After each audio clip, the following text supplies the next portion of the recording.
English నేర్చుకుని అనర్గళంగా మాట్లాడాలనుకుంటున్నారా? అయితే వెంటనే కాల్ చేసి రిజిస్టర్ అవ్వండి. అందమైన జీవితం కార్యక్రమానికి స్వాగతం. నమస్తే కళ్యాణ్ గారు. నమస్తే జయ గారు. కళ్యాణ్ గారు, కిషోర్ అనే ఒక అబ్బాయి మనకి మెయిల్ చేశారండి. మేడం, వర్క్ లైఫ్ని ఫ్యామిలీ లైఫ్ని ఎవరమైనా సరే బ్యాలెన్స్ చేసుకోవాలి. Work life balance. ఈ బ్యాలెన్స్ చేసుకోవటంలో వచ్చిన లోపం, ఇబ్బంది జీవితానికి అది ఒక పెను ప్రమాదంగా మారిందండి కిషోర్ వ్యవహారంలో. ఒకసారి కాల్ చేస్తాను, మీరే స్వయంగా మాట్లాడండి. తప్పకుండా మేడం. అంటే చాలా రెగ్యులర్గా వింటున్నామండి ఇష్యూస్. హలో హలో, ఎవరండి? నమస్తే అండి కిషోర్ గారు, నేను జయానండి, సుమన్ టీవీ నుండి. నమస్కారం మేడం. నమస్తే అండి. అదే మీరు పెట్టిన మెయిల్ గురించి నేను డాక్టర్ కళ్యాణ్ గారితో చెప్పాను. నాతో పాటు డాక్టర్ గారు కూడా ఉన్నారు, ఒకసారి మాట్లాడతారా? చెప్పండి కిషోర్ గారు, మీ ప్రాబ్లం ఏంటి? సార్, యాక్చువల్ గా నేను ఒక రియల్ ఎస్టేట్ కంపెనీ కన్స్ట్రక్షన్స్ దాంట్లో మేనేజర్ గా వర్క్ చేస్తున్నాను సార్. నేను మేనేజర్. మీ వయసు ఎంత అండి? సార్, నా వయసు వచ్చి 32 సార్. పెళ్ళి ఎంతకాలం అయింది? 2 years అవుతుంది సార్ మా మ్యారేజ్ అయ్యి. తను ఏంటంటే సార్, నాకు టైం ఇవ్వట్లేదు, నన్ను పట్టించుకోవట్లేదు, నన్ను అటు తీసుకెళ్ళట్లేదు, ఇటు తీసుకెళ్ళట్లేదు అనేసి. అంటే టైం ఇవ్వకపోవటం అంటే మీ వర్క్ టైమింగ్స్ ఏంటో ఫస్ట్ చెప్పండి. వీకెండ్ లో అయినా ఇంట్లో ఉంటారా, ఉండరా? వీకెండ్స్ తో కూడా ఏంటంటే మాకు కంపెనీ ఈ ఎగ్జిక్యూటివ్ వీళ్ళతో కొంచెం ఎక్కువగా ఉంటుంది సార్. అంటే మీటింగ్స్ ఉంటాయి. వర్క్ టైమింగ్స్ ఏంటండి మీవి? పర్ఫెక్ట్ టైమింగ్ అని చెప్పలేను సార్. అంటే ఎక్కువ వర్క్ మీద టైమింగ్ ఎక్కువ ఉంటుంది. అవును సార్, అవును. పిల్లలండి? ఇంకా లేదు సార్. ఆవిడ ఏమైనా వర్క్ చేస్తున్నారండి మేడం? మేడం వచ్చేసి ఒక 6 months తను జాబ్ చేసింది సార్ బయట. తర్వాత తనకి ఎందుకో ఇంట్రెస్ట్ లేదని చెప్పింది. దాన్ని కూడా నేనేమి పట్టించుకోలేదు సార్. తన ఇష్టంకే నేను వదిలేశాను. అంటే ఇప్పుడు టైం స్పెండ్ చేయకపోవటం అంటే ఏంటి అర్థం? అంటే తనకి ఏం కావాలో చూస్తున్నాను, తన కేర్ తీసుకుంటున్నాను, తనకి ఏం అవసరం బాగానే చూసుకుంటున్నానని నేను అనుకుంటున్నాను సార్.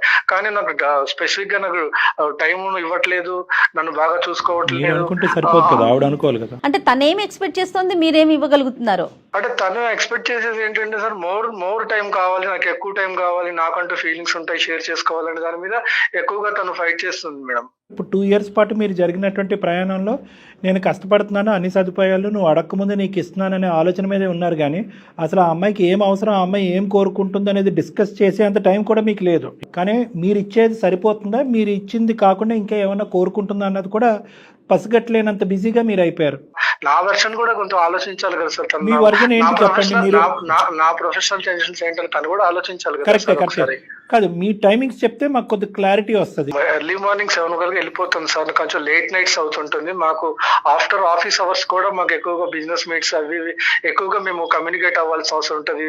ఎగ్జిక్యూటివ్స్ తో డిస్కషన్స్ ఉంటాయి. చాలా వరకు ప్రొఫెషనల్ గా బిజీగా ఉంటుంది సార్. బ్రేక్ఫాస్ట్, లంచ్, డిన్నర్ 3 బయటేనా? మాక్సిమం అట్లనే అయిపోతుంది సార్ నాది. ఎవ్రీడే. మరి ఆవిడ వండి ఆవిడే తినాలి. బయట వచ్చేసి జాబ్ ఎంత కాంపిటీషన్ ఉంది, అన్ని రకాలుగా తెలుసు కదా మేడం. ఇప్పుడు నేను దాన్ని ఏదన్నా నేను స్కిప్ చేయగలిగితే రేపొద్దున నా ఎంప్లాయ్మెంట్ అనేది కూడా సెక్యూర్ లేకుండా ఉంటుందనే ఆ భయంతో కూడా ఎక్కువ వర్క్ చేయాల్సి వస్తుంది సార్. తనకు కూడా అర్థం కావట్లేదు సార్. అది ఇదైపోతున్నాను సార్. తన వల్ల చాలా నేను మెంటల్ గా, ఫిజికల్ గా చాలా వీక్ అయిపోయాను సార్. నిజంగా ఇంత కష్టపడేది మీరైనా మేమైనా ఎవరి కోసం అంటారండి? అది మన ఫ్యామిలీ కోసమే కదా మేడం. ఇది అయితే క్లియర్ గా ఉన్నారు కదా? అవును మేడం. రైట్. అసలు సమస్య ఏంటండి మరి? ఈ సమస్య అంటే మీకు అది ఎలా చెప్పాలో అర్థం కావట్లేదు మేడం. ఏముందండి, ఇప్పుడు మీరు టైం స్పెండ్ చేయట్లేదు, మీ భార్య టైం స్పెండ్ చేయాలి అని అంటుంది, అంతే కదా సమస్య. దీన్ని ఎలా మీకు షేర్ చేయాలో నాకు అర్థం కావట్లేదు సార్. అంటే కొంచెం మీరు ఉన్నది ఉన్నట్టుగా చెప్పండి. సమస్య పరిష్కారం గురించే కదా మీరు వచ్చింది మా దగ్గరికి. ఇక్కడికి వచ్చి మీరు ఆలోచిస్తే కష్టం. తను చేసిన తప్పు ఏంటంటే సార్, ఒక నడిపేవాడితో ఇల్లీగల్ ఎఫ్ఐఆర్ పెట్టుకుంది సార్. తనతో రిలేషన్కి వెళ్ళింది సార్. అసలు వినటానికి, ఆలోచించడానికి, ఊహించుకోవడానికే చండాలంగా ఉందండి. ఇది మీకు ఎలా తెలిసింది? ఎప్పటి నుంచి జరుగుతుంది ఇది? నాకు ఫస్ట్ కొంచెం డౌట్ వచ్చి దాన్ని నిలదీసి అడిగాను సార్. అడిగితే ఏం డౌట్ వచ్చింది? మీరు ఏం చూడటం వల్ల మీకు డౌట్ వచ్చింది? తను 6 months అప్పుడు జాబ్ చేసింది సార్, మానేసింది. ఎవరైతే జాబ్ చేసే వ్యక్తి ఉన్నారో అతను నేను కనుక్కున్నాను సార్. ఇదంతా అంటే నాకు విషయం క్లారిటీ వచ్చిన తర్వాతనే నేను మీతో పంచుకుంటున్నాను. అంత ఆధారాలతోనే మీరు మాట్లాడుతున్నారు ఈ రోజు మాతో. అవును సార్, తను ఒప్పుకుంటుంది సార్. నువ్వు నాకు నన్ను కేర్ చేయనప్పుడు నువ్వు నాకు అవసరం ఏంటి అని అంటుంది సార్. ఏం చెప్పాలి చెప్పండి సార్. కలికాలమా? నిజంగానేనండి, భయం వేస్తుంది కదా చాలా అండి. ఫస్ట్ 6 months పాటు మీరు పెళ్ళి అయిన తర్వాత ఆవిడ ఉద్యోగం చేసుకుంటుంది, ఆవిడ బిజీగా ఉంది, మీరు బిజీగానే ఉన్నారు. సో ఇది వంక కింద చూపెడుతూ ఆవిడ అలా కొట్టుకుపోతుందా, లేదంటే వాస్తవానికి ఇది ఒక నిజమైనటువంటి కారణం అనేది మీకు అర్థమవుతుందా? అంటే టైం ఇవ్వలే అని ప్రతి ఒక్కళ్ళు ఇలా చేస్తారా సార్? చర్చ లేదండి, ఇవన్నీ కూడా <0.1% అన్నట్టు నేను అనుకుంటున్నానండి. ఇది ఎక్కడా జరగదండి. బిజీగా ఉన్నంత మాత్రాన సంబంధాలు బంధాలు తెంచేసుకుని ఇష్టం వచ్చినట్టు అడ్డదారుల్లో పోవటం అనేటటువంటిది ఎక్కడా జరగదు. తను నిలదీస్తే తన సమాధానం ఏంటో తెలుసా సార్? చెప్పండి. నన్ను నిలదీసే రైట్ లేదు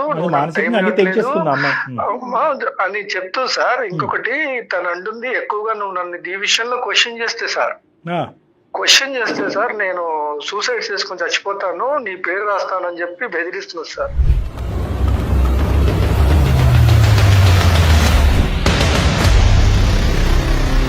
వాస్తవం చెప్పాలంటే సార్, తన కోసమే నేను కష్టపడే సార్.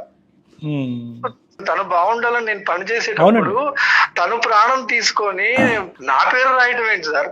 అమ్మాయి శారీరకంగా చనిపోవాలన్న ఆలోచన ఇప్పుడు వచ్చినా కూడా మానసికంగా అమ్మాయి ఎప్పుడో చచ్చిపోయినట్టు అండి. ఎందుకంటే విలువలు లేనటువంటి జీవితం ఇంకెందుకండి, ఉండి ఏంటి పోయి ఏంటి అంటే ఇలా మాట్లాడుతున్నానని అనుకోకండి. అన్నీ తెలిసినటువంటి అమ్మాయి ఇలా ప్రవర్తిస్తుందని నేను అనుకోవట్లేదు. ఓకే, అమ్మాయి చెప్పడానికి ఈరోజు ఏదో కారణం చెప్పాలి కాబట్టి నువ్వు నాకు నచ్చట్లేదు అనేటటువంటి అంశం ఒక కారణం కింద చూపెట్టాలి కాబట్టి ఇది ఒక కారణం కింద చూపెడుతుందేమో, అది ఇతను నమ్మాల్సినటువంటి వస్తుందేమో. ఓకే, పెద్దల పంచాయతీ ఏమైనా జరిగిందా? పెద్దవాళ్ళు ఎవరికైనా తెలిసిందా? ఇంతవరకు లేదు సార్. అంటే దీన్ని ఎలా బయటకి తీసుకురావాలి, ఎవరికి చెప్పాలి అన్న దాని గురించి మానసికంగా బాగా కురింగిపోయినాను సార్ నేను. ఇది ఎవరికి చెప్పలేనటువంటిది లేండి, కానీ ఒక రెండు ప్రశ్నలు అడిగిన తర్వాత ఏ దిక్కును పోవాలో మనకు అర్థమవుతుంది. ఇది తెలిసి మీరు ఆ అమ్మాయిని తెలిసి ప్రశ్నించి నిలదీసి ఎంతకాలం అయిందండి? సార్ నేను నిలదీసి కూడా దాదాపు 3 నెలల పైనే అయింది సార్. మరి అప్పటి నుంచి ఇప్పటి వరకు మీరిద్దరు కలిసి ప్రయాణం చేస్తున్నారా? ఇంట్లో ఉంటున్నాం అంతే. తన పని తను చూసుకుంటుంది, నా పని నేను చేసుకుంటున్నాను. నువ్వు చెప్పచ్చు కదా నీ బాధ ఇంత ఉందిగా అని చెప్పచ్చు. బయట సుఖాలను కోరుకోంత ఇదే ఉంది ఇందులో అని మీరు అడగలేదా ఒక్కసారి కూడా? నన్ను ఇండైరెక్ట్ గా నన్ను బెదిరిస్తుంది సార్. నన్ను అసలు నేను ఏం చేయాలి దానికి నాకు ఆన్సర్ రావట్లేదు. ఇప్పుడు నేను బయటికి వెళ్ళి ఇంటికి వచ్చే వరకు నాకు టెన్షన్ సార్. అసలు ఇంట్లో తను ఎలా ఉంది, నిజంగా అనుకున్నది ఏదైనా చేస్తే నా పరిస్థితి ఏంటి అని అసలు ఎంత మానసికంగా కృంగిపోయినాను సార్. అసలు ఎందుకు ఇంత పరువు తక్కువగా ఆలోచించేటటువంటి వ్యక్తిత్వం ఉండేటటువంటి భార్యని నీ పక్కన పెట్టుకుని ఇతని భార్య అన్నట్టుగా ఎందుకు ఉంచాలి మీరు? ఏముంది ఆ అమ్మాయి దగ్గర నుంచి మీరు పొందినటువంటి అంత గొప్పతనం ఏముంది 2 years? సార్ మొదటిది తనంటే నాకు ఇష్టం సార్. ఎందుకో తెలియదు మనకి. తను మీరు ఎందుకు భరించాలని మీరు అడుగుతున్నారు. అవును సార్, ఇప్పుడు మా ఇద్దరి మధ్యలో ఏం జరిగింది, తనేం చేసింది, నేనేం చేసింది అనేది మా ఇద్దరికే తెలుసు సార్. బయటికి తెలిస్తే సమాజం ఏమనుకుంటా సార్? ఆ డిస్కషన్ లోకి వెళ్ళాలంటే చాలా లోతుగా వెళ్ళవచ్చు, సమాజం వర్సెస్ మనస్సాక్షి గురించి. సర్లేండి, ఇప్పుడు మీకు ఆవిడంటే ఇష్టం, సమాజం అంటే కనుక ఇలాంటివి తీసుకెళ్తే చేతకాని మొగుడు అనేటటువంటి పరువు పోద్దు అనేది ఒక ఆలోచన మీకుంది. ఏదో సమాజాన్ని వచ్చి ఈవిడ్ని బాగు చేయమనండి, కౌన్సిలింగ్ ఇచ్చి బాగు చేయమనండి ఈవిడ్ని. మీరేం ఎక్స్పెక్ట్ చేస్తున్నారు? ఇప్పుడు డాక్టర్ గారిని ఏం మాట్లాడమంటారు? అసలు మాట్లాడమంటారా లేదంటే నిర్ణయం మేము ఏం చెప్తే అది చేయాలని మీరు అనుకుంటున్నారా? సార్ మీకు మెయిల్ చేసిన ఉద్దేశమే సార్, నాకు ఏదన్నా రిలీఫ్ వస్తుంది అని నేను ఆశించే చేశాను మేడం మొదటగా. కరెక్ట్. అయితే మేడం తను అంటే నాకు ఇష్టం మేడం. ఇప్పటికైనా తను మారి తన తప్పు తను తెలుసుకుంటే కూడా నేను క్షమించడానికి సిద్ధంగానే ఉన్నాను. మీరు చేసినటువంటి తప్పు ఏమన్నా ఉన్నది అంటే కనుక అది చొక్క మాత్రమే. ఆ అమ్మాయి చేసినటువంటి తప్పు ఒక గీత లాంటిది. సో ఈ రెండిట్లకి చాలా డిఫరెన్స్ ఉంది. ఫస్ట్ అది మెంటల్గా తీసేసేయండి. ఈరోజు మేము మిమ్మల్ని అడిగే ప్రశ్న ఏంటంటే, మా సలహా మీకు ఇచ్చేస్తే ఫోన్ పెట్టేయచ్చా లేదా భార్యతో కూడా మాట్లాడాలా? అసలు దాన్ని ఎలా తీసుకోవాలో నాకు అర్థం కావట్లేదు. కానీ మీరు మాత్రం ఒక్కసారి మీరు మాట్లాడి మీరు ఏదన్నా చేయగలిగితే నాకు ఏదన్నా చేయండి సార్. అది మాత్రం నేను ఆశించేది అదే. కిషోర్ గారు అనేది ఏంటంటే, మళ్ళీ తను యాక్సెప్ట్ చేయడానికి రెడీగా ఉన్నారు. ఆ అమ్మాయి మనసు మార్చుకొని ఇక మీదట ఇది జరగదు, రిపీట్ కాదు అంటే గనక ఆయన యాక్సెప్ట్ చేయడానికి రెడీగా ఉన్నారు. అంతేనండి? అవును మేడం. మీరు చెప్పినటువంటి కారణానికైతే కనుక 99% ఆఫ్ ద కేసెస్లో నేను జయ గారు ఎందుకు వచ్చిన పాపం అయ్యే, ఎందుకు వచ్చిన భారం వదిలేయ్యా అని చెప్తాం. కానీ కేవలం ఒకే ఒక మాట మీరు అన్నారు, ఏంటంటే నా భార్యను నేను ప్రేమిస్తున్నాను అని అన్నారు. కాబట్టి మీలో ఆల్రెడీ ఆ క్షమాగుణం ఉంది కాబట్టి ఆ అమ్మాయి ఏమన్నా మార్పులు చేర్పులు చూపెడుతుందేమో ఒకసారి గమనిద్దాం. లేదు ఇప్పటికి కూడా ఆ అమ్మాయి బ్లేమ్ గేమ్ ధోరణిలోనే నువ్వు బిజీ మెంటాలిటీ కాబట్టి నేను బిజీ అవుతాననే మెంటాలిటీలో ఈ అమ్మాయి మాట్లాడితే మాత్రం కౌన్సిలింగ్ మార్పు ఆ అమ్మాయికి కాదు, కౌన్సిలింగ్ మార్పు మీకు రావాలి. ఆ విధంగా ఓపెన్ ఎండెడ్గా ఇస్తేనే మేము ఆ అమ్మాయితో మాట్లాడతాం. మెట్టు దిగండి, మరీ దిగజారిపోకండి, ఫోన్ కలపండి. మీరు ఒకసారి ఆవిడతో మాట్లాడి మేము ఉన్నామని చెప్పి మాకు అంటే డాక్టర్ గారికి అప్పచెప్పండి అండి, మాట్లాడతారు. సరే మేడం. రైట్. దయచేసి లైన్ లో వేచి ఉండండి. అంత బిజీ ప్రతి ఒక్కరూ ఉంటాం అనేది మీరు అన్నారు చూడండి, ఒక క్వాలిటీ టైం అనేది ప్రతి ఒక్కరం ఇవ్వాలి. అందుకోసం ఆవిడ తీసుకోవాల్సిన నిర్ణయం అయితే ఇది కాదు కదా కళ్యాణ్ గారు. హలో హలో దీప్తి, చెప్పు, ఎందుకు కాల్ చేసావు నాకు? అలా మాట్లాడితే ఎలా? నేను చెప్పాను కదా నీతో, నేను మాట్లాడని చెప్పేసా, ఇంకా అక్కడితో కథం. ఇంకా నాకు మాత్రం ఫోన్ చేయక నాతో మాట్లాడుకో. నేను ఏమన్యాయం చేశాను చెప్పు. ఏమన్నా చేసావేంటి? నేను చెప్పాను కదా ముందే నీకు. నేను నువ్వు చేసిన తప్పు ఇంకొకళ్ళు ఎవరైతే వేరే వాళ్ళు ఎవరు క్షమించే వాళ్ళు కాదు, నీతో మాట్లాడే వాళ్ళు కాదు. నువ్వు చేసిన తప్పు కాదా? ఎన్నిసార్లు నీకోసం ఎంత ఘనంగా వెయిట్ చేశాను. ఏ రోజైనా నాకు టైం ఇచ్చావా? నా లైఫ్ తో నువ్వు ఆడుకుంది నువ్వు. నీకు జాబు, నీకు శాలరీ, నీకు డబ్బే కావాలంటే ఆ అవసరంలో పెళ్లి చేసుకోవద్దు. నా లైఫ్ స్పాయిల్ చేసింది చాలు. ఇప్పుడే పెళ్లి చేసుకున్నప్పుడు ఇట్లా ఉన్నావు, రేపొద్దున నా పిల్లలు పుడుతున్న పరిస్థితి ఏంటి? నేను ఎవరి కోసం కష్టపడుతున్నాను? నా భార్య బాగుండాలి, రేపొద్దున పుట్టే పిల్లలు బాగుండాలి, మన లైఫ్ బాగుండాలి, లగ్జరియస్ లైఫ్ రావాలి, అన్ని రకాలుగా బాగుండాలని నేను కోరుకుంటున్నా. తప్పు లేదు దీప్తి. అంటే నా వైపు నుంచి అయితే నేను ఎటువంటి నీకు హాని చేయలేదు. నీకు కళ్ళలో కూడా దీప్తికి అన్యాయం చెయ్యాలనేది ఆలోచన కూడా నేను రానివ్వను. నువ్వు పబ్బులకి, సినిమాలకి, షికార్లకి ఇచ్చినంత టైం నాకు ఏ రోజైనా టైం ఇచ్చావా? భార్య ఒక తొందర ఇంట్లో తల్లిదండ్రులు వదిలిపెట్టి వచ్చింది, నీ కోసం లైఫ్ స్ట్రగ్లింగ్ చేసిన నువ్వు ఎప్పుడైనా ఆలోచించావా? నాకు అవన్నీ ప్రొఫెషనల్ మీటింగ్స్. నా పర్సనల్ గా ఊరేగటానికి నేను ఎక్కడికి వెళ్ళలేదు. కానీ నువ్వు చేసింది ఏంటి?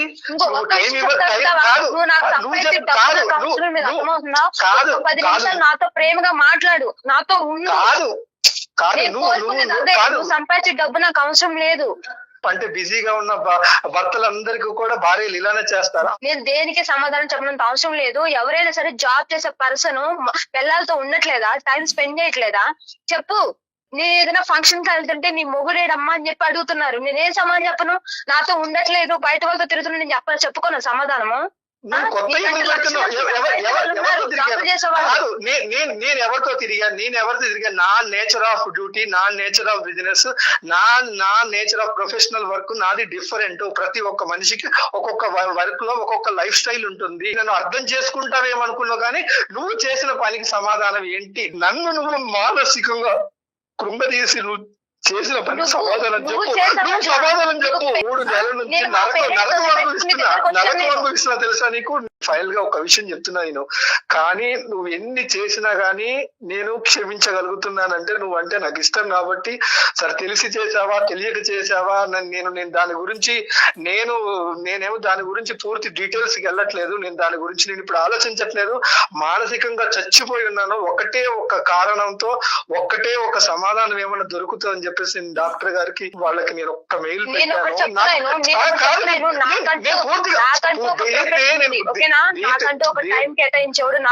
నేను పూర్తిగా చెప్పేది వింటావా లేదా? నేను వాళ్ళకి నేను మెయిల్ చేశాను. వాళ్ళు బ్యాక్గ్రౌండ్ లో కూడా ఉన్నారు. నా కోసం ఒక్కసారి మాట్లాడు. నిన్ను బ్రతిలాడుకుంటున్నా. ఒక్కసారికి మాట్లాడు. దీప్తి, నమస్తే అమ్మా. డాక్టర్ కళ్యాణ్ చక్రవర్తి, అందమైన జీవితం. నాతో పాటు సీనియర్ హోస్ట్ ఉన్నారు జయ గారు. నమస్తే సార్. నమస్తే. జయ గారు తెలుసమ్మా? తెలుసు సార్. నమస్తే అమ్మా దీప్తి. నమస్తే మేడం. మరోలా అనుకోవద్దు, మొత్తం మీ కన్వర్జేషన్ మొత్తం మేము కూడా వింటూ ఉన్నాము. డాక్టర్ గారు నేను కూడా సైలెంట్ గా. మరి ఇంత చక్కగా మాట్లాడుతున్నా నువ్వు, మా ప్రోగ్రామ్ చూసేటటువంటి వాళ్ళు కూడా ఇటువంటి పక్కదో పడుతున్నారు అనేటటువంటిది మాకు చాలా బాధ కలిగిస్తుందమ్మా. అంటే మేము 4 పాఠాలు నేర్పించడానికి మేము ఈ కార్యక్రమం మొదలు పెడితే, నీలాంటి తెలివైన చదువుకుని ఉద్యోగం చేసేటటువంటి ఆడపిల్లలు కూడా ఇలా పక్కదోవులోకి వెళ్ళి పిచ్చి పనులు చేస్తే ఏంటమ్మా అర్థం? సార్, నేను జాబ్ చేశాను సార్. నా భర్త ఇబ్బంది పడిపోతున్నాడు, నా భర్త టైంకి తినట్లేదని చెప్పి నేను 6 నెలలు జాబ్ చేసి మానేశాను సార్ నా భర్త కోసము. ఓకే, మంచిది. నీ భర్త నీతో పాటు టైం స్పెండ్ చేయాలని ఉండటం అనేది కరెక్టే. భర్త టైం స్పెండ్ చేయట్లేదు అనేది కూడా అతను ఒప్పుకున్నాడు. అంత మాత్రాన ఈ రాంగ్ ఫ్రెండ్షిప్స్ బిల్డప్ చేసుకుని వెళ్ళిపోవటమేనా? అదేనా మీ తల్లిదండ్రులు, మీ పెద్దవాళ్ళు నీకు నేర్పించింది? దాన్ని నువ్వు సమర్థించుకుంటున్నావా? ఈ వేరే వ్యక్తితో ఫ్రెండ్షిప్ రిలేషన్షిప్ ఏదో పెట్టుకున్నావు, నాకు తెలియదు ఏంది అన్నది, ఆ వివరాలు కూడా నేను అతన్ని అడగలేదు, నీ నోటు ద్వారా విందామని. అదేనా పరిష్కారం ఈ సమస్యకి? ఎందుకంటే ఇవ్వని నాకు టైం నాకు ఆడిస్తున్నాడు సార్. ఎందుకంటే ఇంట్లో ఉండి పిచ్చిదాన్ని అయిపోయాను సార్. ఎప్పుడో మార్నింగ్ వెళ్తాడు, ఈవినింగ్ వస్తాడు. నేను ఒక భార్య ఉన్నదాన్ని, ఒక పిచ్చిదాన్ని ఉన్నదాన్ని పట్టించుకోవాలి కదా సార్. నేను ఏమైనా షాపింగ్ చిరాకులకి ఏమైనా తిరగమని చెప్పట్లేదు. నాతో 10 నిమిషాలు ప్రేమగా మాట్లాడమని చెప్తున్నాను సార్. ఇక్కడ నీకు ఒక భర్తను పెట్టుకుని అటువైపు డైవర్ట్ అవటం అనేది తప్పు. కానీ ఈ రోజు ఇంకొక మాట చెప్తే అతను గుండె అయిపోయి చచ్చిపోయేటట్టున్నాడు నీ భర్త. ఒక రెండు విషయాలు అడుగుతాను, క్లారిటీ. సరే, భార్యకి ఒక టైం ఇవ్వనోడు పెళ్లి చేసుకోకూడదు, సన్యాసికి ఉండిపోవాలి ఇంకంతే. కాదు దీప్తి, డబ్బు అనుకున్నవాడు డబ్బులోనే ఉండాలి. ఎందుకు మాలాంటి జీవితాలు కట్నాలు తీసుకుని ఎందుకు అమ్మాయి జీవితం నాశనం చేయడం ఎందుకు సార్? డబ్బు అనేటటువంటి వాడు పెళ్లి చేసుకోకూడదు అంటే కనుక రోజు నువ్వు పప్పనో కూరనో ఎక్కడి నుంచి వస్తున్నాయమ్మా? అది ఏమన్నా మీ ఎదురింటోళ్ళు పక్కింటోళ్ళు ఇస్తున్నారా? చెప్పాను సార్, నేను గొడ్డు కారం తింటా కానీ నాతో టైం స్పెండ్ చేయాలి. గొడ్డు కారం తిన్నప్పుడు తెలుస్తుంది. ఎప్పుడు తిన్నావా గొడ్డు కారం? డబ్బులు సంపాదించేవాడైతే డబ్బులు పెళ్లి చేసుకో, ఉద్యోగాన్ని నచ్చేవాడైతే ఉద్యోగాన్ని పెళ్లి చేసుకో అనేటటువంటి మాటలు అంత సులభంగా లేదమ్మా ఈ రోజులు, ఈ కాలంలో. తల్లిదండ్రులు తర్వాత చూసుకునేది హస్బెండే కదా సార్. తల్లిదండ్రులు డబ్బులు ఎక్కువ పెళ్లి చేస్తారు అమ్మాయిలకి, భర్త చూసుకుంటాడు, భర్త ఉంటాడని కదా సార్ పెళ్లి చేస్తారు అమ్మాయిలకి. దీప్తి, అతను మీకు టైం ఇవ్వకపోవడం అనే దాన్ని మేము సమర్థించట్లా. ఖచ్చితంగా మీకు టైం ఇవ్వాల్సిందే. కానీ దానికి ఇదే మీరు పరిష్కారం? ఇది 2 చాప్టర్స్ కింద మాట్లాడుకుందాం. కొద్ది కూల్ డౌన్ అవ్వమ్మా. ఎందుకంటే ఇది నలుగురు ముందు పెట్టేటటువంటి పంచాయతీ కాదు. మీ తల్లిదండ్రుల వరకు వెళ్ళలేదు, అతని తల్లిదండ్రుల వరకు వెళ్ళలేదు. ఇది అందమైన జీవితం అనేటటువంటి ఈ వేదిక మీదే ముగించాలి అనే మంచి ఉద్దేశంతో మేము ఇక్కడ మాట్లాడుతున్నాం. 2 కాన్సెప్ట్స్ కింద మాట్లాడుకుందాం. ఒకటి టైం ఇవ్వకపోవటం, రెండోది నువ్వు సో కాల్డ్ సంబంధం పెట్టుకోవటం. ఈ 2 వేరే అంశాలు. టైం కేటాయించకపోవటం వల్ల సంబంధాలు పెట్టుకోవాలి అనుకుంటే ప్రపంచంలో ఒక్క కుటుంబం కూడా సవ్యంగా ఉండదు. ఎవరైతే కనుక నిన్ను ఎక్కించుకుని ఆఫీసులో దింపేటటువంటి ఒక వ్యక్తితో నువ్వు ఒక కనెక్షన్ పెట్టుకోవటం అనేది కరెక్టా అని మేము అడుగుతున్నాం. చేయకూడనటువంటి తప్పు ఏమన్నా చేసావా? నార్మల్ గా మాట్లాడుతూ నార్మల్ గా ఉంటాం సార్, అంతే. రిలేషన్ అంతా కూడా ఏం లేదు సార్. వాళ్ళకి ఆల్రెడీ మ్యారేజ్, పిల్లలు ఉన్నారు సార్. నాతో టైం స్పెండ్ చేస్తున్నారు, నన్ను అర్థం చేసుకుంటున్నారు, అండర్స్టాండింగ్ ఉంది కాబట్టి ఉంటున్నాను సార్. నేను మీ ముందే ఇట్లా మాట్లాడుతుందంటే సార్, నా ఇంట్లో ఒక్కడున్నప్పుడు పరిస్థితి ఏందో మీరు ఒక్కసారి ఆలోచించండి సార్. నంగనాచి మాటలు మాట్లాడుకో, అర్థమవుతుందా? నేను ఎన్ని రోజుల నుంచి నేను నరకం అనిపిస్తున్నాను ఇంట్లో నాకు తెలుసు. నువ్వు నరకం చూసావా, నేను నరకం చూసాను అనేది నా అంతరాత్మకి తెలుసు, పైన భగవంతుడికి తెలుసు. గుర్తుపెట్టుకో. నీ అంతరాత్మకి సమాధానం చెప్పు, నీ అంతరాత్మకి సమాధానం చెప్పు చాలు. నువ్వేం చేసావో, ఇన్ని రోజులు నీ గురించి నేను టార్చర్ అనిపించానో నాకు తెలుసు. టార్చర్ అనిపించే ఏం చేశాడమ్మా? ఉద్యోగం చేసుకున్నాడమ్మా. ఆ ఉద్యోగంలో డిమాండ్ అతనికి ఏమి సరదా ఎక్కి కొవ్వెక్కి ఆఫీస్ లో కూర్చోట్లేదు. ఎప్పుడు ఇంటికి వస్తానా నేను? ఎంత టైం మనతో పాటు రాదు సార్. మనం ఉన్న రిలేషన్షిప్ లో నా టైం అనేది ఉంటుంది సార్. అమ్మ మీరిద్దరు కలిపి సముద్రం అంత ప్రయాణం చేయాలి. 2 సంవత్సరాల్లో ఏమి 3 మూళ్ళు ముచ్చటేమీ కాదు. జీవితాంతం సుఖపడేటటువంటి దానికి ఓపిక ఓర్పు ఉన్నప్పుడే మీరు కష్టపడతారు. Make hay when the sun shines అంటారు పాత సామెత. అతను కష్టపడుతున్నాడు. అతను ఆఫీసులో కూర్చున్నంతసేపు, ఏదో మీటింగుల్లో కూర్చున్నంతసేపు నీ గురించే స్మరించుకుంటున్నాడు. ఎప్పుడు వైఫ్ వెళ్ళిపోవాలి, ఎప్పుడు ఇంటికి వెళ్ళిపోవాలి, ఎప్పుడు వైఫ్ దగ్గరికి వెళ్ళాలి అని అనుకుంటున్నాడు.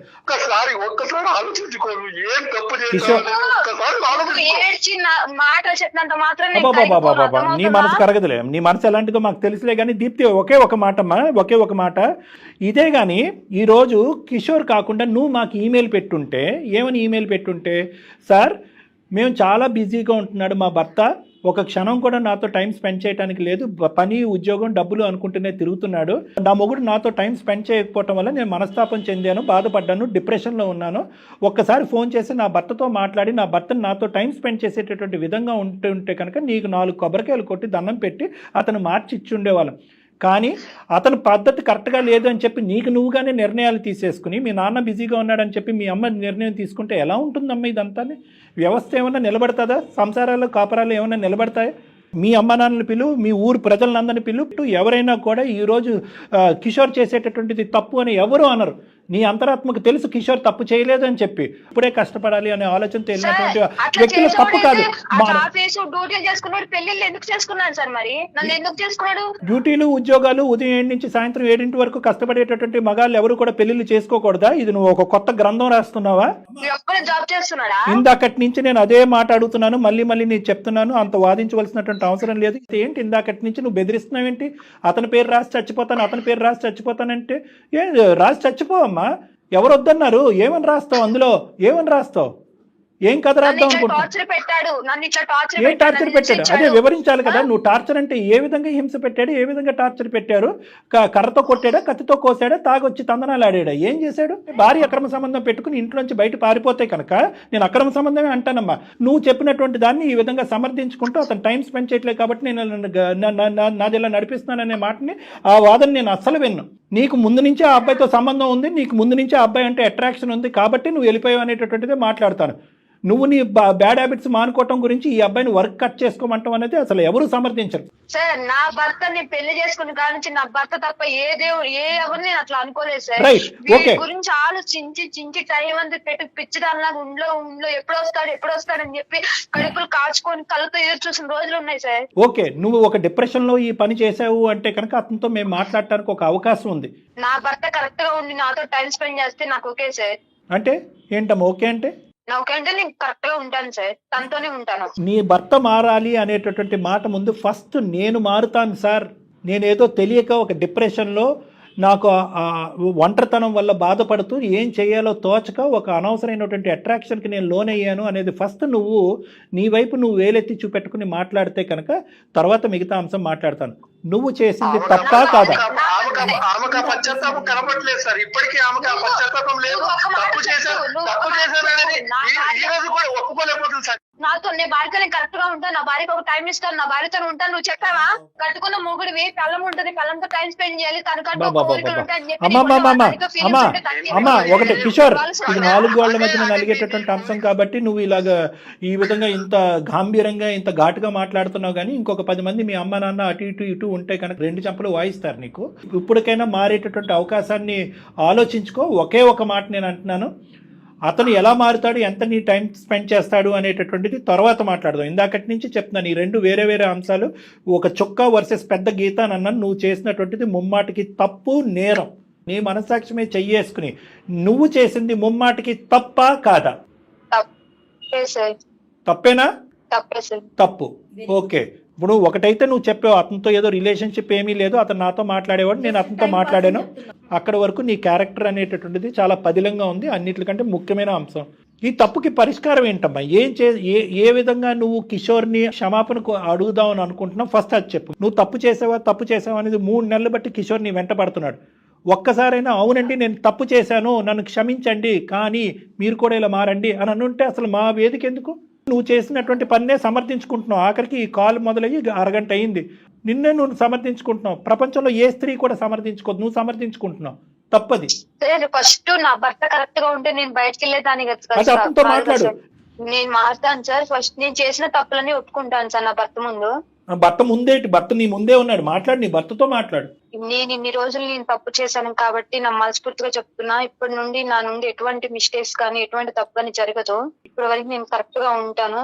నువ్వు మారుతానంటే నేను యాక్సెప్ట్ చేసి నీతో ఉంటాను. ఎవరైతే ఈ అమ్మాయి ఒక పరిచయం పెంచుకుందో అది కేవలం మాట వరకే, ఫోన్ కాల్స్ మెసేజెస్ వరకే. వీళ్ళిద్దరి మధ్య ఎటువంటి సంబంధము అక్రమ సంబంధం అంటూ ఏది లేదు అనేటటువంటిది ఆ అమ్మాయి కళాఖండిగా చెప్తుంది. అది నువ్వు నమ్ముతున్నావా కిషోర్?